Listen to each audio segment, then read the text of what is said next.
Hey guys, welcome to Hollywood's Hero. I'm your host Corey Robinson, and today we'll be reviewing the new Ryan Coogler film, Sinners. So, Sinners is a new original movie by Ryan Coogler, who's the director of movies like Fruitvale Station, Creed, Black Panther, all of which movies star Michael B. Jordan for the most part. This movie is no different. Michael B. Jordan is the main star. He plays twins. They're almost kind of gangsterish brothers, I believe, like in the 20s is the time period at which this takes place. Haley Steinfeld is the female lead, and it takes place, I think it's Missouri, but it's in the South, um, with these two black brothers who come back home after living in Chicago for a little bit, and they start pretty much like a club in their hometown with money that they made working for Al Capone in Chicago. Um, the movie starts off a little bit slow. You kind of get the bearings for the town and the people, and then kind of out of left field, you get the vampire twist that kind of comes out of nowhere. Overall, this movie is super enjoyable. Michael B. Jordan's great. It's you kind of seeing him play a different. I don't want to say bad guy, but a morally gray character who's got a code and not ethics, but got a code that he lives by. And it's cool to see him play two different variations because he plays both twins in this movie.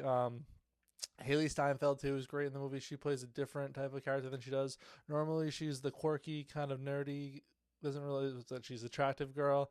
And in this one, she's she kind of plays the morally ambiguous, slutty, trampy girl, and she doesn't care, and she just kind of wants what she wants, and she doesn't care that she breaks the rules. And she was very good in this movie. I have to say, the Haley Steinfeld and Michael B. Jordan are really, really good.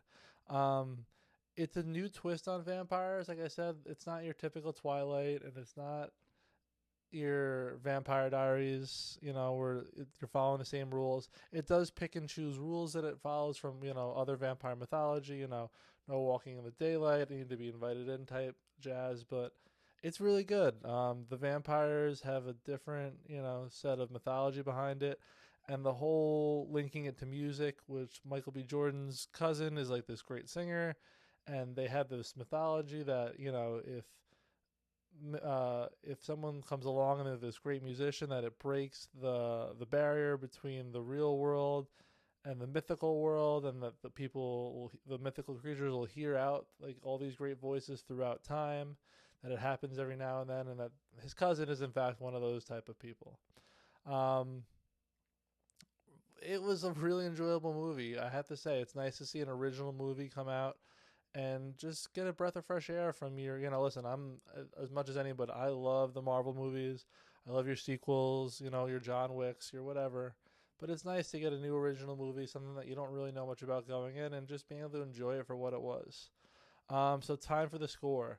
I would say this is probably my favorite movie of the year. I'm a huge Haley Steinfeld fan. Absolutely love her. Devastated that she is engaged to Josh Allen, but that's another story. But she was great in it. Her and Michael B. Jordan have amazing chemistry.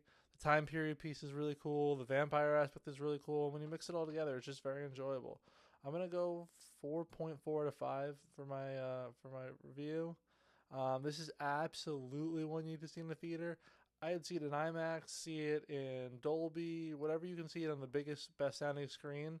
I'd recommend going to see this one. Seeing it with a large crowd is cool, for sure. Some of the negatives, there's not a lot of negatives. Maybe that a lot of it takes place at night, so it's a little bit dark, but I think that adds to the whole mystique of the vampires and not knowing when they're around or not. So it's kind of a nitpick. There really aren't too many things I didn't like.